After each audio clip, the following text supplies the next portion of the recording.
Las defensas naturales. El toro, tiene cuernos para defenderse, o se defiende con los cuernos porque los tiene. Goethe se atiene a lo último, y con él casi todos los naturalistas. En cambio, los providencialistas creen lo primero. El asunto vale la pena de ser dilucidado, pero yo no tengo tiempo en este instante. Lo único que diré es que no solo nuestras cualidades, sino también nuestros defectos no son útiles en algunas ocasiones. Los animales todos utilizan los medios que poseen, fuertes o débiles, para la lucha con la naturaleza animada o inanimada. El asno tira coces porque no tiene garras, el corzo utiliza sus pies ligeros para huir, el calamar su tinta para enturbiar el agua y ocultarse, y los insectos, que no poseen otro medio de defensa, se hacen los muertos. Por eso, nada tiene de extraño, digan lo que quieran, que Morales haya utilizado en cierta ocasión la mala fama de que gozaba entre sus vecinos y conocimientos. Era andaluz, y había llegado al pueblo en compañía de un ingeniero, sirviéndole de criado y de ayudante en sus trabajos de campo. Cuando el ingeniero partió de la comarca, Morales se quedó en ella. Logró que le hiciesen sobrestante en las obras de una carretera, luego fue destajista. Ganó algún dinero. Pronto fue un hombre conocido y hasta importante entre el paisanaje. En 10 leguas a la redonda no había quien bebiese, quien hablase ni quien mintiese tanto como él. Denunció una mina de carbón, y se asoció con un pequeño propietario del país para beneficiarla. 2 años después los trabajos quedaron interrumpidos y el propietario arruinado. Pero a Morales le vimos tan boyante después de la catástrofe. Compró un hermoso caballo de silla y comenzó a hacer una casa. Este fue el primer golpe serio que recibió su reputación. No mucho después denunció otra mina de hierro. Hizo un viaje al extranjero, y volvió en compañía de 2 blondos ingleses que venían a reconocerla antes de constituirse la sociedad que había de explotarla. Los ingleses eran expertos y la reconocieron con toda minuciosidad. Morales no era tan experto, pero logró engañarles. Los obreros que los acompañaban, amaestrados por él, llevaban en los bolsillos magníficos ejemplares de mineral de hierro. Cuando los ingleses les ordenaban arrancar en los diversos parajes de la mina algunos trozos, al entregarlos, sabían, como hábiles prestidigitadores, sustituirlos por los otros. Sin embargo, aquellos extranjeros comenzaron a dudar de la buena fe de Morales, o porque advirtiesen sus procedimientos falaces, o porque algún traidor se los denunciase. Arrojaron los pedazos de mineral extraídos al río, y una mañana, ellos mismos, provistos de pico y azada, se dirigieron a la mina, arrancaron los trozos que juzgaron oportuno, los metieron en un saco, lo precintaron escrupulosamente y se lo llevaron a la fonda donde se alojaban. Morales se puso al habla con una de las criadas, le dio un billete de 5 duros, y pudo penetrar de noche en el cuarto donde se hallaba el saco encerrado. Lo descosió por debajo, sacó las piedras minerales, introdujo otras, y de nuevo lo cosió.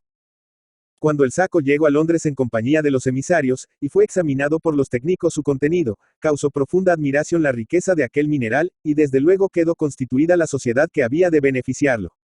Se envió un director facultativo, y Morales fue nombrado administrador gerente.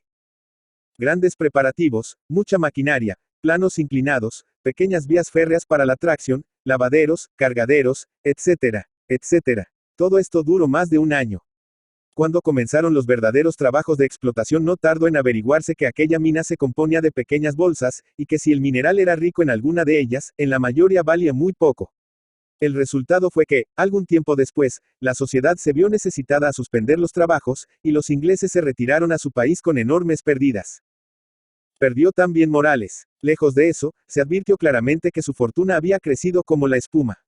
Compró un coche con 2 caballos, y vivía como un hombre opulento. Los campesinos tasaban su capital en más de 100.000 duros. Es posible que no fuese tanto. De todos modos, con tal motivo, Morales fue considerado, no solo en el pueblo, sino en toda la provincia, como uno de los hombres más inmorales que jamás se hubieran visto. Fue unánimemente aborrecido y despreciado, pero se le quitaba el sombrero de lejos. Así vivió feliz y respetado en la apariencia algunos años. Pero las leyes morales, vulneradas por su homónimo, exigían una reparación, y al cabo se les fue otorgada.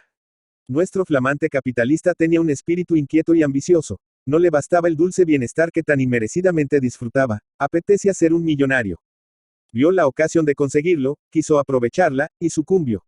A pocas leguas del pueblo donde habitaba existe un coto minero compuesto de varias pertenencias que aún se hallaban por explotar.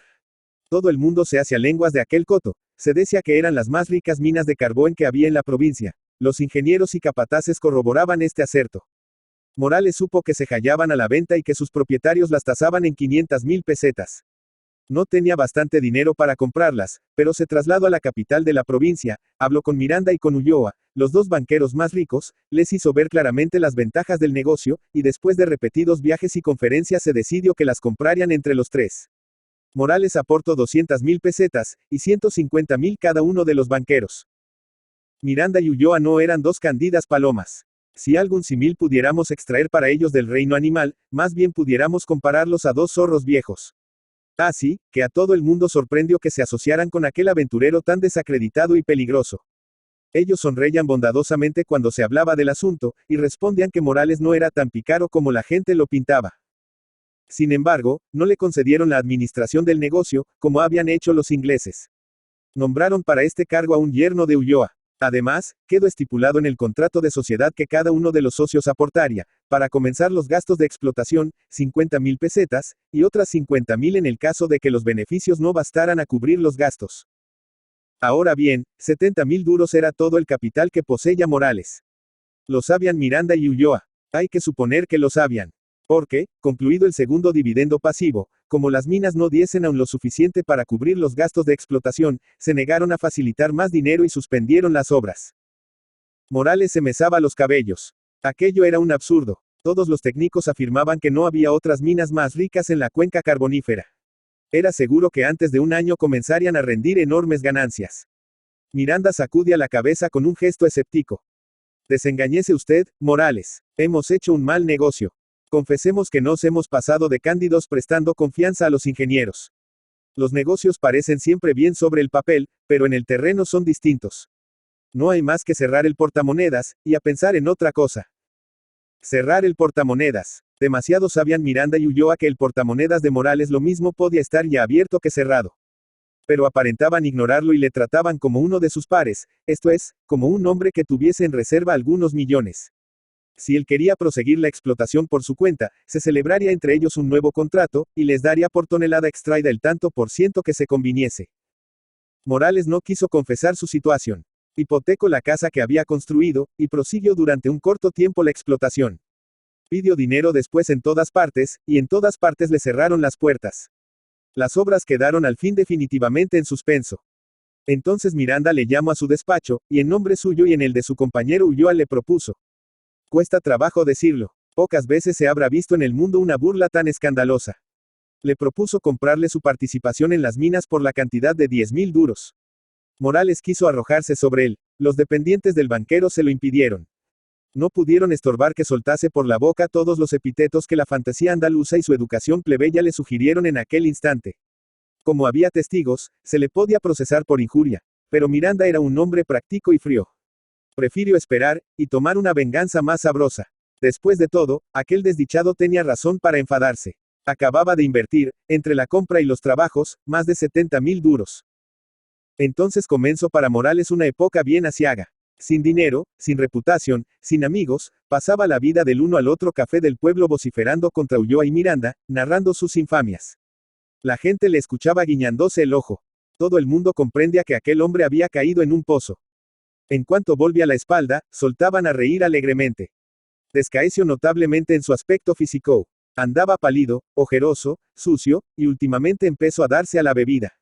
Llegó a faltarle lo necesario para vivir, y apeló entonces a subterfugios y trampas que estuvieron a punto de dar con él en la cárcel. Si alguien le insinuaba la idea de que aceptase los 10.000 duros que le ofrecían Miranda y Ulloa, eran de oír sus blasfemias e imprecaciones. Sin embargo, Ulloa y Miranda, cuando se les hablaba del asunto, dejaban escapar una risita burlona y mostraban completa seguridad de que no tardaría mucho en venir a ellos con el sombrero en la mano demandando las 50.000 pesetas.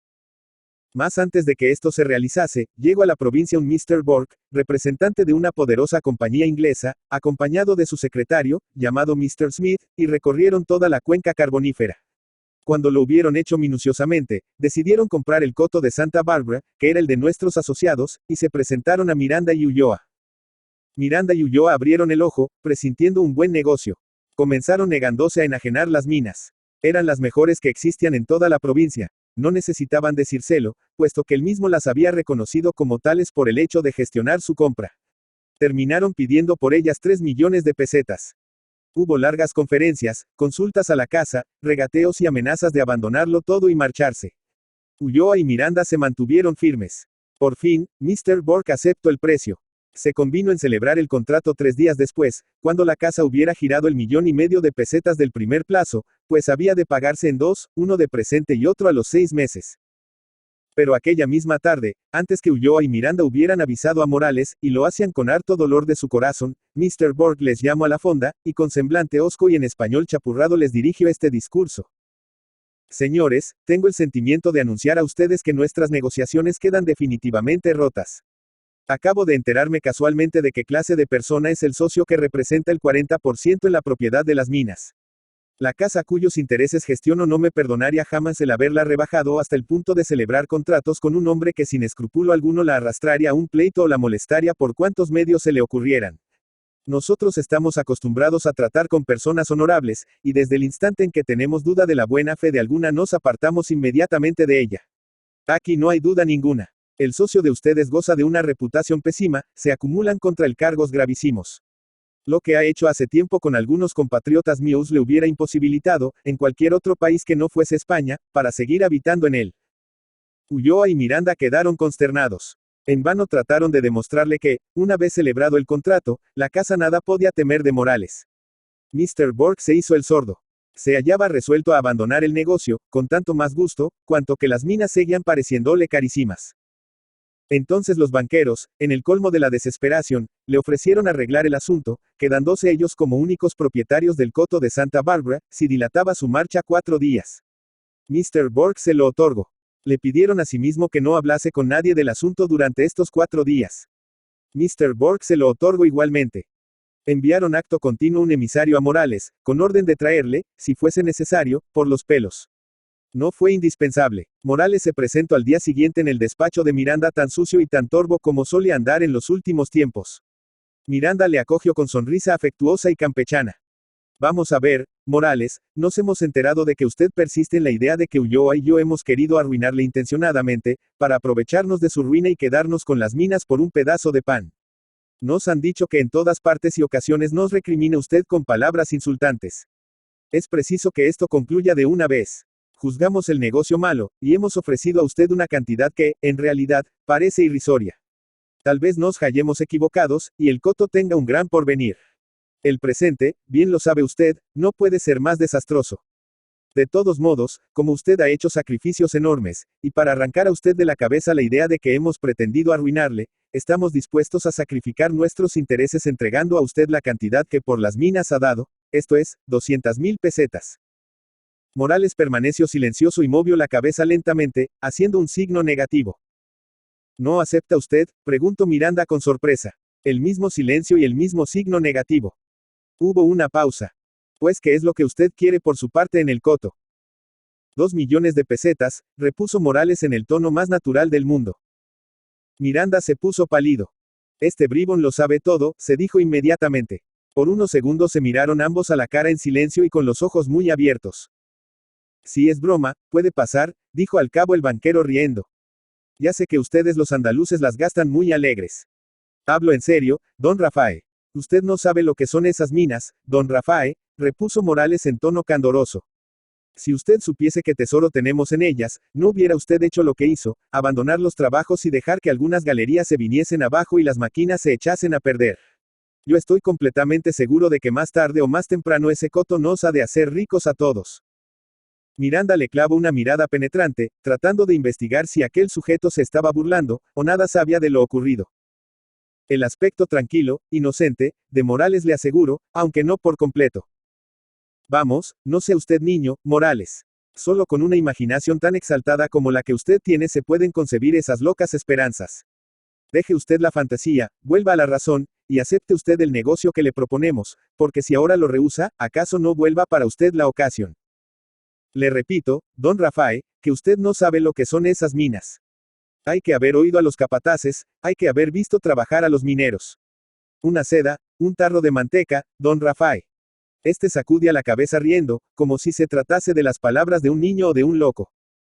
De pronto el semblante de Morales cambió de expresión. Su frente se contrajo, sus ojos relampaguearon, su voz temblaba de indignación. Parece mentira, don Rafael, parece mentira que usted y su compañero Ulloa sean dos personas apreciadas y respetables. Después de haberme dejado en la miseria, después de haberme puesto entre la espada y la pared, Ahora que Dios quiere sacarme de la ruina y hacerles a ustedes también un favor, todavía intentan ustedes engañarme miserablemente y despojarme de lo que me pertenece. Que eso lo hiciese un petate como yo, podía pasar. Pero un senador, un millonario. Miranda tenía la cara dura, pero así y todo le salieron los colores a la cara. Puesto que usted lo sabe todo, manifestó al cabo con enfado, no hay más que hablar. Sin embargo, debo advertirle que la casa inglesa que desea adquirir las minas no quiere tratos con usted. Es igual, repuso tranquilamente Morales. O conmigo tiene que tratar, o no puede adquirirlas. Por tanto, ustedes me darán los 2 millones de pesetas. A pesar de su calma habitual, Miranda experimentó una terrible sofocación, que contrajo y encendió su rostro de modo alarmante. Por un momento pudo temerse que le iba a dar una apoplejía. Dejó escapar unas cuantas interjecciones que no suelen oírse en el Senado. Pero, al fin, logró dominarse y discutir el asunto con relativa tranquilidad. Morales no insistió mucho tiempo en los 2 millones de pesetas. Después de disputar algunos minutos se avino a percibir el 50% del precio, esto es, 1,5 millones. Y como esta cantidad no la recibiría sino en 2 plazos, porque así entregaría el precio la casa adquisidora, se convino, por fin, en que Ulloa y Miranda le comprasen su parte por 1,200,000 pesetas, entregado en el acto de celebrarse el contrato. Celebróse en la mañana del día siguiente. Morales cobró el cheque del banco y se partió. Ulloa y Miranda se dirigieron acto continuo a la fonda donde se alojaba Mr. Burke. El dueño del hotel les enteró de que Mr. Burke y Mr. Smith, después de pagar su cuenta, habían salido en el rápido de las 11. Esta vez la apoplejía no se contentó con amagar. Miranda cayó al suelo. Le transportaron a casa, y aunque salió del ataque, toda su vida renqueó un poco de la pierna derecha y habló con más dificultad. Ulloa, que no era sanguíneo, sino bilioso, pagó el disgusto solamente con un fuerte cólico. Ambos eran envidiados y aborrecidos en la ciudad, como suele serlo todo el que se eleva sobre los demás. Así, que el ingenioso artificio de Morales, o el timo del inglés, como se decía, produjo en toda ella una risa indescriptible. Han pasado 20 años desde entonces, y yo creo que todavía están riendo. Armando Palacio Valdés. Armando Palacio Valdés, Entralgo, La Viana, Asturias, 4 de octubre de 1853, Madrid, 29 de enero de 1938, fue un escritor y crítico literario español, perteneciente al realismo del siglo XIX. Hijo de Silverio Palacio y Eduarda Valdés. Su padre era un abogado ovetense y su madre pertenece a una familia acomodada. Se educó en Avilés hasta 1865, en que se trasladó a Oviedo a vivir con su abuelo para estudiar el bachillerato, lo que entonces se hacía en el mismo edificio de la universidad. Por entonces leyó en su biblioteca la Ilíada, que le impresionó fuertemente y abrió su interés por la literatura y la mitología. Tras ello se inclinó por otras de historia. Por entonces formó parte de un grupo de jóvenes intelectuales mayores que el de los cuales se consagraron a la literatura Leopoldo Alas y Tomás Tuero, con los que entabló una especial amistad. Tras lograr su título de bachiller en artes en 1870, decidió seguir la carrera de leyes en Madrid, que concluyó en 1874. Perteneció a la tertulia del Billis Club junto con otros escritores asturianos. Dirigió la Revista Europea, donde publicó artículos que luego reunió en Semblanzas Literarias. También hay buenos retratos literarios en los oradores del Ateneo y en el Nuevo Viaje al Parnaso donde desfilan conferenciantes, ateneístas, novelistas y poetas de la época. Escribió también como crítico, en colaboración con Leopoldo Alas, la literatura en 1881. Se casó 2 veces. Su primera esposa, Luisa Maximina Prendes, falleció en 1885 después de solo 1 año y medio de matrimonio. Se casó en 1899 en segundas nupcias con Manuela Vega y Gil, que le sobrevivió. Al morir José María de Pereda en 1906, ocupó el sillón vacante en la Real Academia Española. Marta y María por Favila en Avilés. Se dio a conocer como novelista con El señorito Octavio, 1881, pero ganó la celebridad con Marta y María, 1883, ambientada en la ciudad ficticia de Nieva, que en realidad representa a Avilés. En esta época de su evolución literaria suele ambientar sus novelas en Asturias. Así ocurre también con El idilio de un enfermo, 1884, que es quizá su obra más perfecta por la concisión, ironía, sencillez de argumento y sobriedad en el retrato de los personajes, algo que Palacio Valdés nunca logró repetir. También de ambiente asturiano son José, 1885, y El cuarto poder, 1888, donde de la misma manera que en La regenta de Leopoldo Alas se realiza una sátira de la burguesía provinciana, se denuncia la estupidez de los duelos y la fatuidad de los seductores. Su novela Riberita, 1886, cuya segunda parte es Maximina, 1887, transcurre en Madrid y revela cierto pesimismo y elementos autobiográficos. Por otra parte, la obra más famosa de Armando Palacio Valdés, La hermana San Sulpicio, 1889, transcurre en tierras andaluzas, cuyas costumbres muestra mientras narra los amores entre una monja que logra salir del convento y un médico gallego que al fin se casa con la religiosa vuelta al siglo. La espuma, 1891, es una novela que intenta describir la alta sociedad madrileña. La fe, 1892, como su propio título indica, trata el tema religioso, y en El maestrante, 1893, se acerca a uno de los grandes temas de la novela del realismo, el adulterio, de nuevo en ambiente asturiano. Andalucía surge de nuevo en Los Majos de Cádiz, 1896, y las costumbres valencianas en La alegría del capitán Ribot, 1899. Entre todas sus obras, Palacio Valdés prefiere a Tristano el pesimismo, 1906, cuyo protagonista encarna el tipo humano que fracasa por el negativo concepto que tiene de la humanidad. La aldea perdida, 1903, es como una égloga novelada acerca de la industria minera y quiere ser una demostración de que el progreso industrial causa grandes daños morales. El narrador se distancia demasiado de su tema añorando con una retórica güera y declamatoria una Arcadia perdida y retratando rústicos como heroes homéricos y otorgando nombres de dioses clásicos aldeanos. Es una manera sumamente superficial de tratar la industrialización de Asturias. A Palacio Valdés se le daba mejor la descripción de la ciudad que de la vida rural. Los papeles del Dr. Angelico, 1911, es una recopilación de cuentos, pensamientos filosóficos y relatos inconexos, aunque muy interesantes. En Años de Juventud del Dr. Angelico, 1918, cuenta la dispersa historia de un médico, casas de huéspedes, amores con la mujer de un general, etc. Es autobiográfica la novela de un novelista, 1921, pero además se trata de una de sus obras maestras, con episodios donde hace gala de una gran ironía y un formidable sentido del humor. Otras novelas suyas son La hija de Natalia, 1924, Santa Rogelia, 1926, Los Cármenes de Granada, 1927, y Sinfonía Pastoral, 1931. Hizo 2 colecciones más de Cuentos en el pájaro en la nieve y otros cuentos, 1925, y Cuentos escogidos, 1923. Recogió algunos artículos de prensa breves en Aguas Fuertes, 1884. Sobre la política femenina escribió el ensayo histórico El gobierno de las mujeres, 1931, y sobre la Primera Guerra Mundial en La guerra injusta, donde se declara aliadófilo y se muestra muy cercano a la generación del 98 en su ataque contra el atraso y la injusticia social de la España de principios del siglo XX. En 1929 publicó su Testamento literario, en el que expone numerosos puntos de vista sobre filosofía, estética, sociedad, etc., con recuerdos y anécdotas de la vida literaria en la época que conoció. Durante la Guerra Civil lo encontramos en Madrid pasando frío, hambre, enfermo. Los hermanos Álvarez Quintero lo atendían con los escasos víveres que podían reunir. Palacio Valdés, el amable, el otrora célebre y celebrado, vanidosillo y fecundo escritor, moría en el olvido, sin ayuda, el año 1938.